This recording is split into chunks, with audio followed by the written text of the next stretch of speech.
예, 반갑습니다. 창녕 옥야고등학교 고3 윤리와 사상 담당교사 이재성입니다. 예, 뭐 또 이렇게 토요일, 일요일, 주말이 금방 지나갔습니다. 어, 요새 뉴스를 보니까 코로나 확진세도 주춤해졌고, 그리고 일상생활 속에서의 방역, 네, 사회적 거리 두기보다는 일상생활 속에서 마스크 착용 이런 부분들을 좀 더 강조하게 되는 시기인 것 같습니다. 그리고 오늘이 일요일인데 선생님 저녁에 뉴스를 보니까 내일 월요일에 교육부 장관이 학생들 등교 시기에 대해서 어떤 공식적인 발표가 있다고 합니다. 어떤 발표가 나든 간에 얼른 5월 중순쯤에는 또 학교에서 만나서 함께 수업이 이루어졌으면 합니다. 자, 우리 지난 시간 했던 부분 한번 보도록 하겠습니다. 네, 우리 지난 시간 했던 문제 중에 선생님이 세 문제를 내줬습니다. 세 문제를 내줬는데 그 중에 1번, 2번 문제 같은 경우는 여러분들이 잘 맞췄는데 3번 같은 경우는 의외로 오답이 있어서 자, 한 의사는 수년간 뇌출혈로 인한 장애로 고통을 겪어온 어머니에게 어떤 치사량, 죽음에 이를 수 있는 만큼의 몰핀을 투여했다. 그는 참기 힘든 고통을 끝내고 존엄한 죽음을 맞이하고 싶다는 어머님의 부탁을 거절할 수 없었다는 이유를 밝혔다. 비록 그는 유죄로 처벌을 받았지만 이 사건을 계기로 편안하게 삶을 마감할 수 있는 권리에 대한 사회적 논의가 커졌다. 자, 한번 볼까? 존엄한 죽음을 맞고 싶다. 편안하게 생을 마감하고 싶다. 바로 안락사와 또는 존엄사에 대한 얘기가 되겠죠. 자, 안락사에 대해서 우리가 크게 두 가지 부류로 나누었습니다. 첫 번째는 적극적 안락사가 되겠죠. 자, 두 번째는 소극적 안락사가 될 것입니다.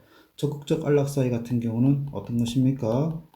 약물 주입에 의해서 사망에 이르게 하는 것이라면, 소극적 안락사라는 것은 더 이상의 연명 치료를 삶을 이어가게끔 하는 이런 치료를 거부한다. 그래서 소극적 안락사가 거의 어떤 의미라고 했습니까? 존엄사의 의미다라고 얘기를 했습니다. 그죠? 마이크를 다시. 예. 그러면은 이제 우리 이 의사분이 하신 거는 바로 어떤 쪽에 해당되겠습니까? 적극적 안락사에 해당이 될 수 있겠지요. 자, 그럼 한번 문제 풀어보도록 하겠습니다. 기억의 행위에 대해서 옳지 않은 것은, 자, 어머니가 죽음에 동의했기 때문에 자발적 안락사에 해당된다. 자, 이 안락사의 성격에도 크게 세 가지로 나눌 수 있습니다. 첫 번째, 자발적 안락사. 두 번째, 비자발적 안락사. 세 번째, 반자발적 안락사. 이 세 가지로 나눴을 때 말이 되지 않는 것 중 하나 말하면 무엇이 되겠습니까? 환자의 의사나 가족의 의사에 반해서 안락사가 진행된 것은 거의 살인 행위와 가깝겠죠. 그래서 이것은 사실 통용되지 않습니다. 그럼 자발적 안락사라는 것은 환자의 어떤 자발적 의지나 또는 자발적 동의, 해달라. 환자가 고통스러움을 견디다 못해 해달라라고 요구를 하는 것입니다. 그럼 비자발적 안락사라는 것은 무엇이냐면은 환자의 자발적 의지는 우리가 모릅니다. 왜 그럴까? 주로 어떤 환자들을 대상으로 하기 때문에 식물인간이나 또는 어떤 의식이 없는 상태에서 오랫동안 치료를 받다 보니 그 의식이 없는 상태가 되겠습니다. 그러면 이 비자발적인 것은 결국 누구에 의해서, 가족의 선택에 의해서, 가족의 결단에 의해서 이루어진 것이 바로 비자발적입니다. 자, 그럼 여기서는 이제 그의 어머니가 부탁을 했기 때문에 자발적 안락사에 해당되겠죠. 두 번째, 약물 주입이라는 구체적 행위를 통했기 때문에 적극적 안락사에 해당된다. 세 번째, 맞습니다. 자, 자연법 윤리는 자연적 질서에 어긋난 것이므로 반대한다고 본다. 자연법 윤리에서는 뭐라고 얘기합니까? 생명은 이어가는 것이 어떤 자연의 현상인데, 자살이나 또는 스스로 죽음을 또는 선택하게 되는 이런 안락사 같은 경우는 어떤 자연적 질서에 어긋난다라고 얘기를 하고 있습니다. 그리고 마찬가지 5번도 마찬가지입니다. 인간이 어떻게 고통스러운 자신의 생명을 인위적으로 끊는다거나 포기한 것은 자신의 인간 존엄성을 훼손한 것이다 라고 봤기 때문에 반대한다. 그래서 5번도 맞는 표현입니다. 자, 인격을 수단으로 대응한 것이다. 예, 이것은 칸트의 의무론에 해당되는 내용입니다. 그래서 답은 옳지 않은 것은 4번이 되겠습니다. 생각보다 이 문제를 많이 틀렸습니다. 이 문제 정답률이 60%밖에 되지 않네요. 1번 선택한 친구도 있고 3번, 5번 선택한 친구들도 있습니다. 다른 문제는 틀려봤자 한 명 정도 틀렸는데 이 문제는 거의 한 40% 정도 가까이 틀렸기 때문에 선생님이 한번 문제를 풀어봤습니다. 자, 그러면 이제 교과서 한번 보도록 하겠습니다. 자, 교과서 보기 전에 여러분들 저기 EBS 아이디 다 가지고 있지요? EBS 아이디 다 가지고 있을 건데 저 우리 생활윤리 구글 클래스룸을 보면은 올린 지 꽤 됐네요. 예. 4월 6일 날에 선생님 올린 스트림 과제가 아니고 스트림을 보면은 스트림이란 게 페이스북의 타임라인과 비슷한 기능입니다. 자, 스트림에 보면은 선생님이 3학년 시간표에 대해서 올려놨습니다. 3학년 시간표 올려놨고 거기 보면 선생님이 첨부 파일 또는 링크를 달아놨는데 이거 터치하면은 예, 바로 여러분들 연계교재 다운로드 받을 수 있는 곳이 있습니다. 거기 가서 생활과 윤리 꼭 다운받을 수 있도록 합시다. 선생님이 되도록이면 여러분들 편리하게끔 PDF 파일을 바로 올려주려고 했는데 이 EBS 수능 특강 같은 경우는 비밀번호가 걸려 있고 이래서 선생님이 여러분들에게 바로 다운로드가 될 수 있게끔 하기가 좀 잘 안 되는 것 같습니다. 그래서 여러분들 여기 들어가서 다운받을 수 있도록 합시다. 제일 좋은 거는 수능 특강 있는 친구들은 책을 펴놓고 하면 되고 혹시 수능 생윤을 선택하지 않거나 또는 인문계열 아닌 친구들은 파일로 봐도 되고 아니면은 저기 교과서에다가 필기를 해 놓으면 되겠습니다. 자, 그럼 이제 이번 시간에 진도를 나갈 부분이 네, 한번 보도록 하죠. 우리 지난 시간에 했던 부분이 아마 저기 뇌사와 안락사, 자살에 대한 부분 얘기를 하면서 특히 자살에서는 자연법 사상에 대해서 얘기를 했습니다. 자연법 사상, 즉 아키나스의 자연법 사상 그리고 칸트의 의무론 사상 두 가지 모두 어떤 인간의 생명에 인위적으로 손을 댄 것은 존엄성에 훼손을 된다, 자연스러움에서부터 벗어난다 하면서 반대하는 입장이란 거 기억을 해주기 바랍니다. 자, 그럼 교과서 페이지 58쪽입니다. 교과서 페이지 58쪽 보도록 하겠습니다.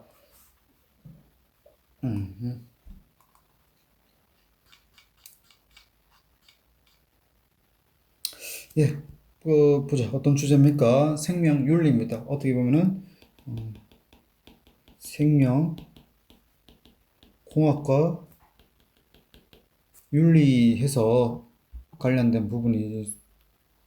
예. 자, 그래서 생명복제와 유전자 치료해서 나와 있는데 생명윤리가 왜 필요한가라고 했을 때 쭉 나와보면은 바로 생명윤리는 생명에 대한 책임을 다룬 것과 그리고 그 모든 경우와 관련된 윤리적 고려란 것입니다. 즉, 생명이란 것이 가지고 있는 특수성을 이해해야 된다는 것입니다. 생명의 특수성은 무엇이냐? 그래서 단일성이고 회복 불가능. 무슨 말이냐? 생명은 딱 하나뿐이란 것입니다. 한번 죽었다가 다시 살아나고 그런 존재는 없지요. 그래서 생명은 딱 한 번밖에 없고 회복 불가능성, 즉 죽고 나면 다시 그 생명을 회복할 수 없다는 것입니다. 그래서 생명이 가지고 있는 어떤 특수한 성격입니다.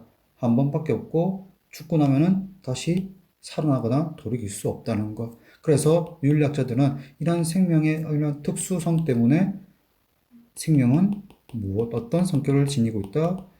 존엄한 성격을 가지고 있다라는 것입니다. 그렇기 때문에 생명과 관련된 실험이나 연구는 어떤 뭐 다른 것을 대상으로 하고 있는 그런 실험과 연구에 비해서 상당히 무엇을 강조할 수밖에 없다? 이는 윤리를 강조할 수밖에 없다는 것입니다. 윤리를 강조할 수밖에 없습니다. 왜 그렇습니까? 그 생명이 지니는 그 고유의 존엄성 때문입니다. 때문인 거죠. 예, 되겠죠. 자, 그러면 이어지는 것들이 바로 어떤 주제들이냐면은 바로 뭐 생명 복제와 관련되어서 인간 배아 복제, 그리고 인간의 개체 복제, 뭐 그리고 유전자 치료, 생식세포 치료, 뭐 유전 형질 개량, 뭐 열성인 유전자를 우성으로 바꾼다든가 또는 우성과 열성이 있으면은 우성을 지키기 위해서 열성의 어떤 유전 인자들을 제거한다거나 그것을 가지고 있는 생명체를 제거하는 그런 것들이 되겠죠. 되겠습니까? 한번 쭉 훑어보도록 하겠습니다. 자, 첫 번째입니다. 생명 복제의 윤리적 쟁점입니다. 자, 생명 복제의 윤리적 쟁점에서 나와 있는데 첫 번째가 바로 배아 복제에 대한 것입니다. 배아 복제란 것은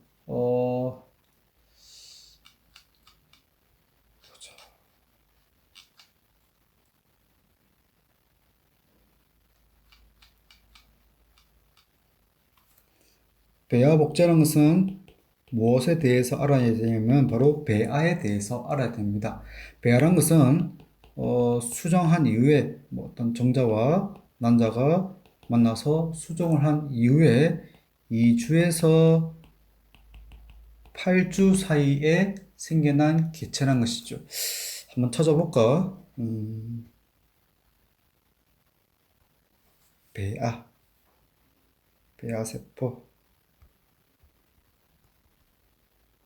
자, 그래서 여기 한번 보도록 하겠습니다. 배아줄기 세포라는 것은 모든 조직의 세포로 분화할 수 있는 능력을 가지고 있기 때문에 이러한 특성을 이용한다면 어떤 성인이나 또 그 태어나기 전에 아기들이 만약에 어떤 부상이나 질병 등에 의해서 조직이 손상되거나 회복되지 않거나 재생되지 않는 그 장기들을 어떻게 할 수 있다는 것입니까? 그 사람에 맞춰서 배아줄기 세포로 한다면 그와 똑같은 조직을 만들 수 있다는 것이죠. 그래서 이론적으로 본다면은 선생님 만약에 어떤 뭐 심장이나 또는 콩팥이나 간이나 이런 주요 장기들이 살아가면서 좋지 않다면은 그것을 어떤 장기 이식 때까지 기다리는 것이 아니라 선생님이 어떤 세포를 떼내서 어떤 그런 과학적 과정을 통해서 배아 줄기세포로 만든 후 선생님과 똑같은 예, 그 조직을 가지고 있는 여러 가지 장기를 만들어서 대처를 하면서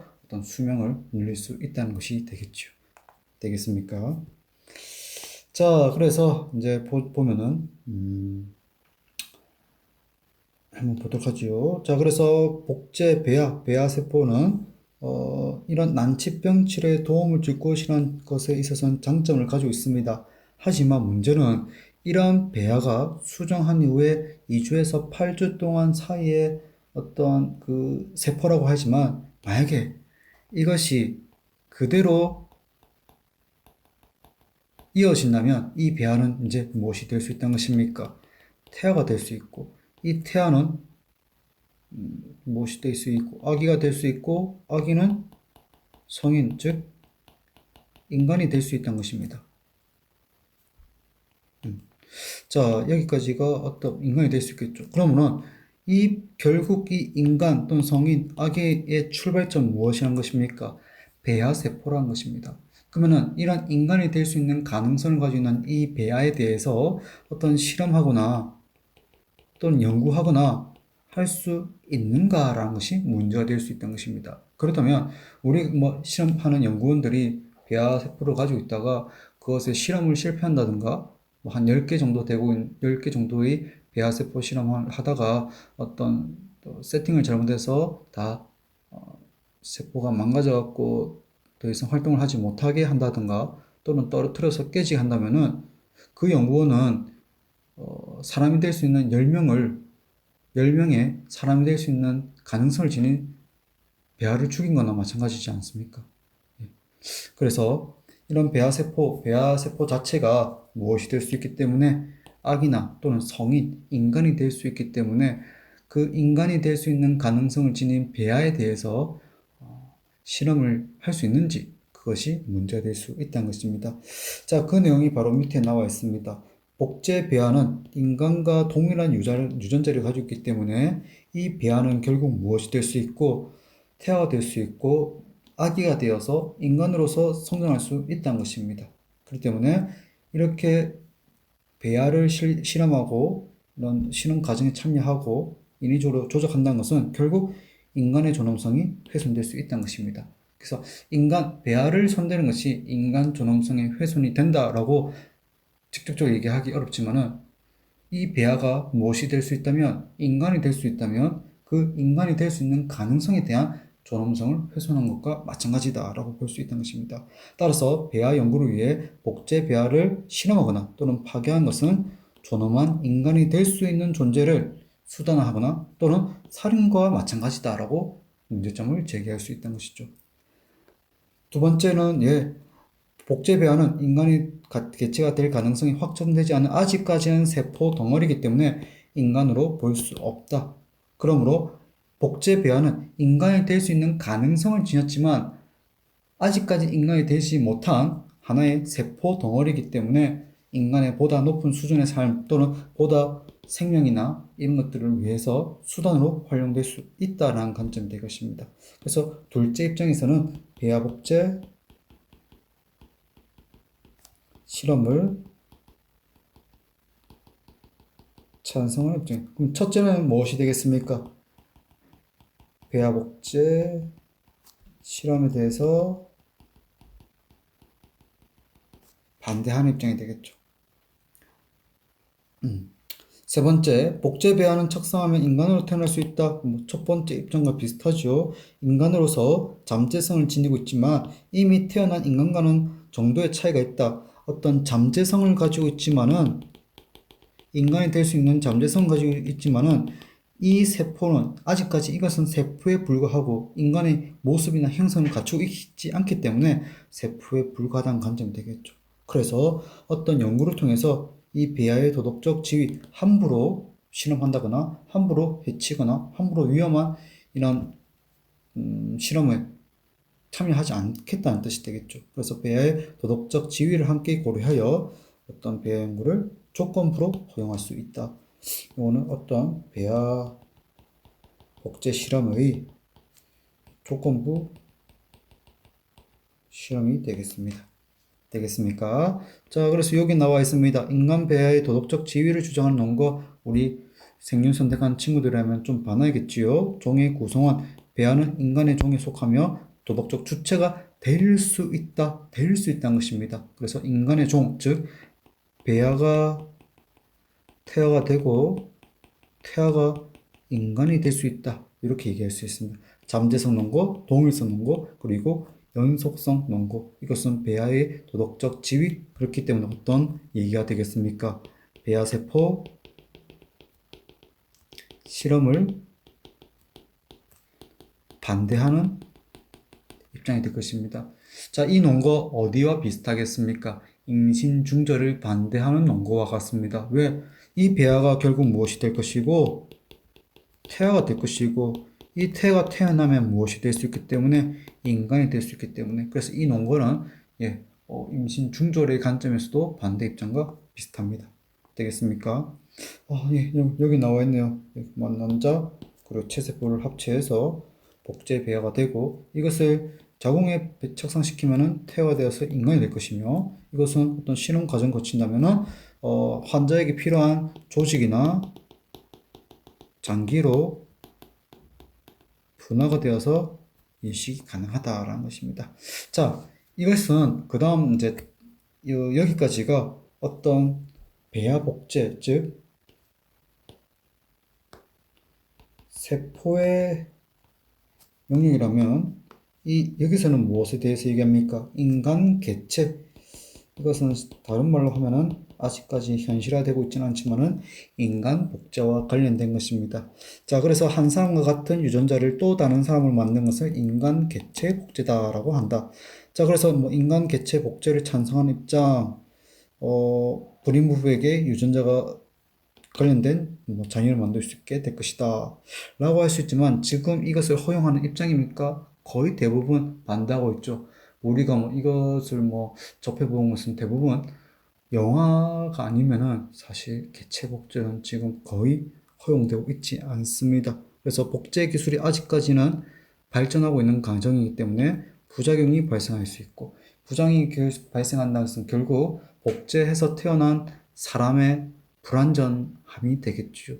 그래서 개체 복제가 주로 지금 이루어지고 있는 것이 동물 복제가 이루어지고 있죠. 동물 복제가 이루어지고 있는데, 선생님이 이래저래 뭐 기사나 이런 걸 들어보면은 복제해서 태어난 그 동물들의 수명이 짧답니다. 수명이 짧든가 또는 생식 활동을 통해서 이세를 낳지 못하는 그런 한계를 보이고 있다는 것이죠. 되겠죠. 그리고 복제 인간의 정체성 혼란을 나타낼 수 있다라는 것입니다. 그래서 대표적인 영화가 바로 무엇이 있습니까? 아일랜드가 되겠죠. 만약에 학교였으면은 이 아일랜드와 관련된 영화도 한 번쯤 보고 했을 건데 좀 많이 아쉽기도 합니다. 그래서 대신 선생님이 한 그런 프로그램도 있죠. 한 10분 정도 이 영화 소개하는 영상, 이라면 되나? 이걸 알아냈습니다. 추천 카드라고 하더라고. 네. 추천 카드로 선생님 링크 연결시켜 놓을 테니까 한 10분 정도 시청해 주기 바랍니다.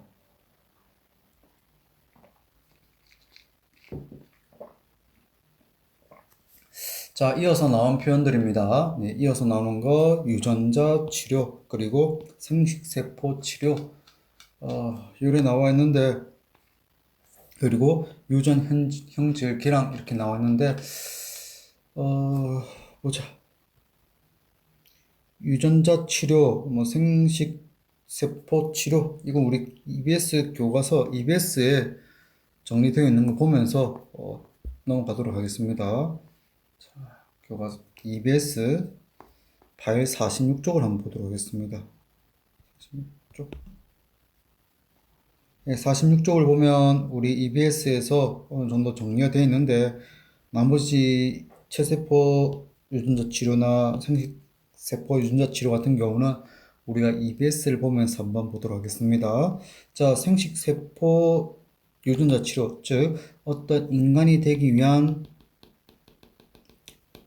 배아세포, 그리고 얘가 커서 얘가 태어나서 인간이 되는 것인데, 이 배아세포 단계에서 어떤 뭡니까?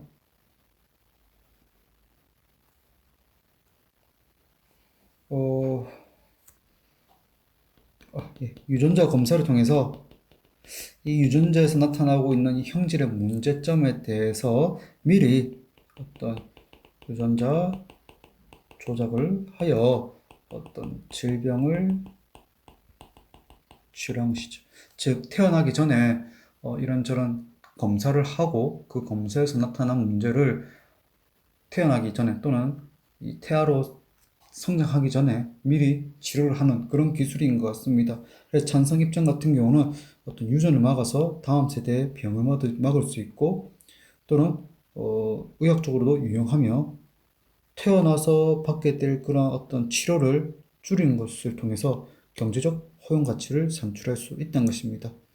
저는 그런데 반대 입장에서는, 결국은 아직까지는 이런 것들이 불확실한 것도 있고, 이렇게 태어나기도 전에 인간의 유전자를 조작한 것은 우생학을 부추길 수 있다. 즉, 우열한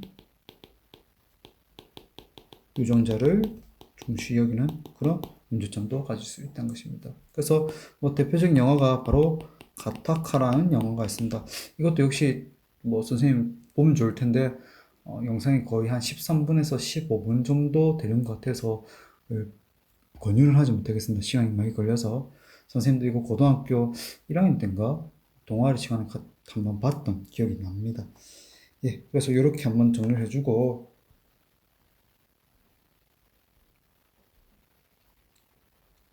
자, 그러면 이제 요거 한번 보도록 하겠습니다. 생명의료윤리에서는 배아세포 실험만큼 잘 출제된 것이 바로 유전자 형질의 개량이라는 것입니다. 즉, 유전자 형질의 개량이라는 것은 이 유전자 치료 기술을 통해서 미래 세대의 유전자 형질을 미리 손보는 것입니다. 되겠죠? 만약에 열성, 뭐, 안 좋은 어떤 부분에 어떤 유전자가 있다면은 그것을 손대서 우선, 즉, 뛰어난 유전자로 수정을 하는 것입니다. 자연스럽게 태어난 이런 유전학에 대해서 인위적으로 개입을 해서 그것을 좋은 쪽으로 바꾼 것이 되겠죠. 되겠죠. 자, 그러면 적극적인 우생양을 찬성하는 입장입니다. 예. 그래서, 아니, 좋게 태어나면 좋은 게 아니야. 그리고 이런 유전자 개량을 통해서 뭔가 부족하게 태어날 수도 있는 부분을 좋게 바꿔서 태어난다면 나도 만족스럽고 사회적 이익도 증진될 수 있다는 것이죠. 쉽게 얘기하면은 선생님은 부모님 두 분이 다 키가 크지 않은 편입니다. 그래서 선생님이 키가 한 170 정도 되는데 만약에 이런 유전자 조작을 한다면은 미리 보고는 두 분 다 키가 작으시니까 얘 유전자에 키가 작은 유전자를 키가 큰 유전자로 바꾼다면 선생님 170이 아니라 180이 될 수 있다는 것입니다. 그리고 조금만 운동을 해도 근육이 형성되고 또는 머리도 좀 좋게 하고 얼굴도 잘생기게 하고 그렇게 태어나기 전에 손을 본다면 태어난 이후에 우리가 굳이 뭐 성형을 하거나 학원을 많이 다니거나 운동을 하지 않아도 예뻐지거나 잘생겨지고 머리가 뛰어나게 좋거나 또는 키가 월등하게 커질 수 있다는 것입니다.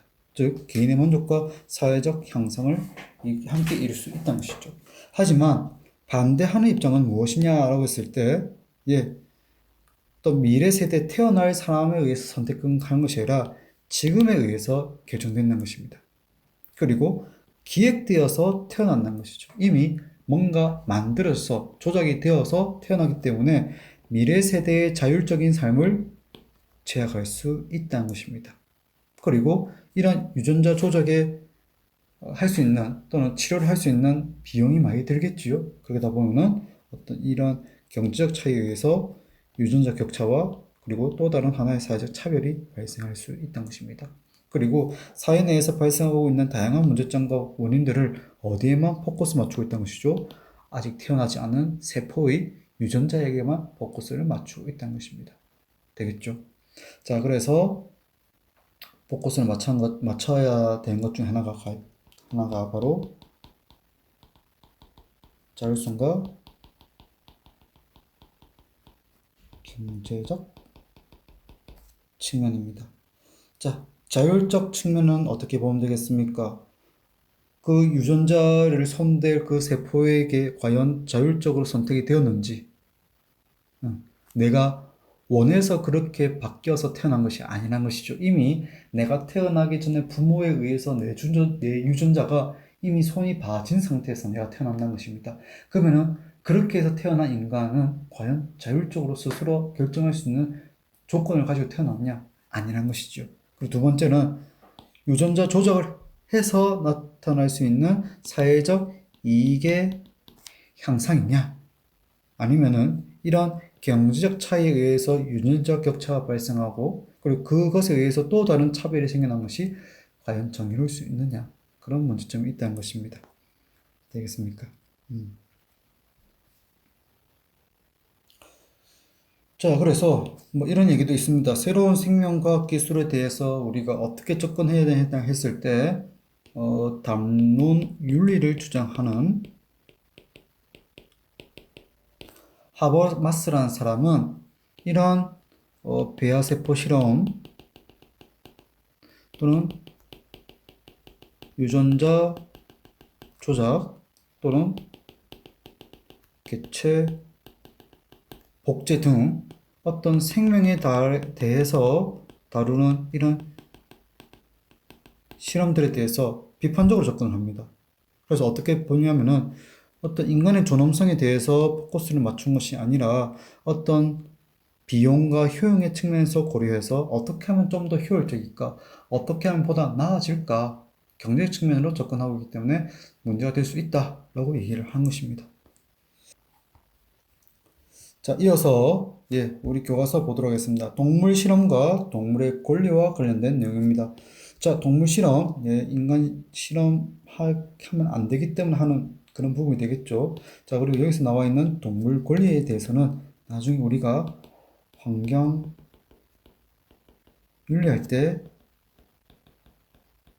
동물 중심주의에서 한 번 더 배워볼 수 있겠습니다. 자, 동물의 권리에 대하여 했을 때 첫째, 둘째, 셋째가 나와 있는데 첫째, 동물을 대하는 감정과 행동이 인간에 대하는 데도 영향을 미친다라는 것입니다. 즉, 이런 내용입니다. 동물을 잔인하게 대하는 사람은 결국 사람에 대해서도 잔인하게 대할 가능성이 높다라는 것입니다. 되겠죠? 자, 동물에게 그 잔인하게 대한다. 동물이 겪을 수 있는 고통, 동물이 어떤 그 끔찍한 일을 겪었을 때 어떤 동물들도 말은 하지 못하지만 그 고통스러움을 자신의 울음소리로 표현하기도 하지요. 그럼 그걸 가까이서 듣고 있으면은 굉장히 아유 저러면 안 되는데 하지만은 이렇게 동물을 잔인하게 대하는 사람은 결국 누구를 잔인하게도 대할 수 있다는 것입니까? 인간에게 잔인하게 대할 수 있는 가능성이 높다는 것입니다. 되겠죠? 자, 그래서 이렇게 주장하는 사상가가 대표적으로 칸트라는 사상가가 있습니다. 칸트라는 사상가는 동물은 사실 도덕적 지위를 가진다거나 또는 도덕적 주체가 아니기 때문에 뭐 그렇게 잘 해준다거나 잘 보살펴준다거나 그렇게 하지 않아도 돼. 하지만 그들을 괴롭히는 것은 그들의 어떤 그 고통스러움에 대해서 좀 무의미하거나 또 무덤덤한 것은 결국 어디로도 이어질 수 있다. 사람을 대함에 있어서도 그렇게 이어질 수도 있다라고 걱정한 것입니다. 자, 그리고 두 번째, 쾌락과 고통을 느끼는 존재의 이익을 동등하게 고려해야 된다. 자, 쾌고를 느끼는 존재, 즉 이익, 맞다. 다시. 이거 여러분들 1학년 때 배웠을 건데, 쾌고, 감수, 능력을 지닌 존재, 즉, 감정을 느낄 수 있는 존재가 되겠죠. 자, 그들은 어떻게 된다? 쾌락을 늘리고 고통을 줄여야 된다는 것입니다. 그리고 동물도 쾌고를 느끼기 때문에 이렇게 대해줘야 된다는 것입니다. 그런데 인간은 어떻게 했습니까? 인간은 인간의 이익을 위해서, 이익 증진을 위해서 어떻게 한 거죠? 동물의 고통을 늘린다는 것입니다. 그래서 이것은 싱어의 관점인데, 싱어는 어떤 그 쾌고를 느낄 수 있는 존재라면 이 쾌락을 증진시키고 고통을 감소시켜 줘야 되는데 인간은 자신의 어떤 그 이익 증진을 위해서 동물의 고통을 증진시키는 것에 대해서 너무 당연하게 생각한다라는 것입니다. 자, 이어서 세 번째, 동물도 역시 삶의 주체로서 그 자체로서 대해야 된다는 것입니다. 그래서 어떤 동물이 삶의 주체이고 한 살 이상 정도의 포유를 하면 스스로 자신의 삶을 꾸려나가고 어떤 그 자손을 번식해낼 줄 알고 또 가정을 구성해서 어떤 공동체 생활을 할 수 있다는 것입니다.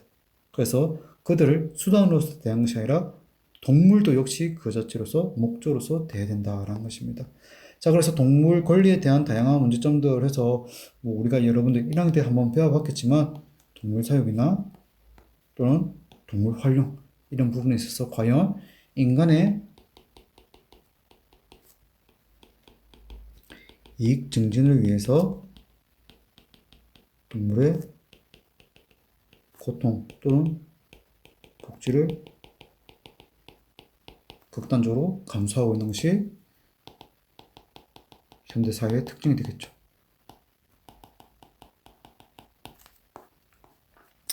자, 그래서 이렇게 해서 이어진 것이 바로 동물 실험 논쟁입니다. 자, 동물 실험은 어떤 인간의 생명의 안정성을 위해 먼저 동물 실험을 동물을 대상으로 실험을 하는 것이 되겠죠. 그래서 동물 실험은 인간의 생명과 건강 증진을 위해서 사전적으로 먼저 해보는 것이지만 그 먼저 하는 과정에서 동물을 고통과 죽음에 이르게 한다는 것이 바로 윤리적 쟁점이 된다는 것입니다. 왜? 동물은 무엇을 가지고 있기 때문에 생명을 가지고 있고 이 생명뿐만 아니라 무엇을 느낄 수 있기 때문입니다. 감정을 느낄 수 있기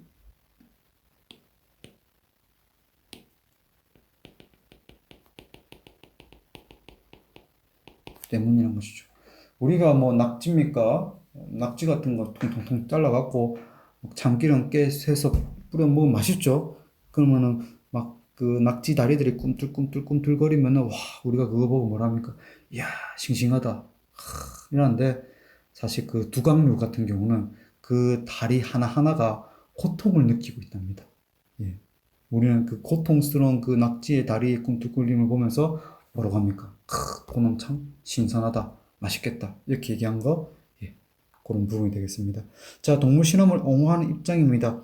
자, 인간과 동물은 생물학적으로 비슷하기 때문에 동물의 실험 결과가 인간에게 유효하고 동물 실험을 통해서 인체 실험으로 인한 위험성을 줄일 수 있다는 것입니다. 무슨 말이냐? 동물 대상으로 실험을 함으로써 먼저 선행해서 함으로써 인간을 대상으로 한 어떤 임상 실험을 안정성을 높일 수 있다는 것입니다. 인간에게서 나타나지 않는 인간이 겪기 이전에 동물에게 먼저 함으로써 큰 부작용을 줄일 수 있다라는 것이 되겠습니다. 그래서 결론은 이것입니다. 동물 실험을 옹호하는 입장의 결론은 동물 실험을 통해 다양한 약이나 치료법을 개발해서 인간 건강 증진에 이바지할 수 있다는 것이죠. 그런데 이어서 동물 실험을 비판하는 입장입니다. 결국 이것입니다.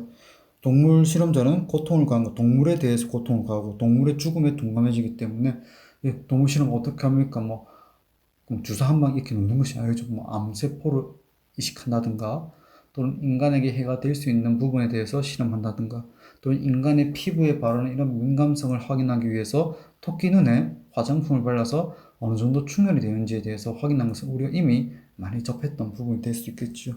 자, 그래서 이렇게 동물 실험을 옹호하는 입장과 동물 실험을 반대하는 입장 한번 읽어보기 바라고, 선생님 방금 얘기했던 화장품이나 생활용품의 화학물질 자극성 확인하기 위해서는 토끼 실험한답니다. 어떤 동물 실험이 가져오는 잔인성이 윤리적 문제가 될 수 있겠습니다. 선생님 이렇게 하다가 이것과 관련된 간단한 신문 기사들이나 영상들이 있으면은 함께 요 위에 추천 카드로 선생님이 올려놓도록 하겠습니다. 그거 뜨면은 여러분들 한번 뉴스나 이런 걸 통해서 한번 접해볼 수 있도록 합시다. 뭐 꽤나 생각보다 온라인 계약 기간이 길어져 갖고 진도가 좀 제법 나가고 있는 것 같습니다. 온라인 계약 이후부터 그리고 등교 계약 직전까지 배우는 모든 내용들은 시험 범위에 포함이 됩니다. 시험 범위에 포함되니까 그 염두해 놓고 공부를 하고 있길 바랍니다. 자, 오늘 수업은 여기까지 하겠습니다. 여러분들 고생했습니다.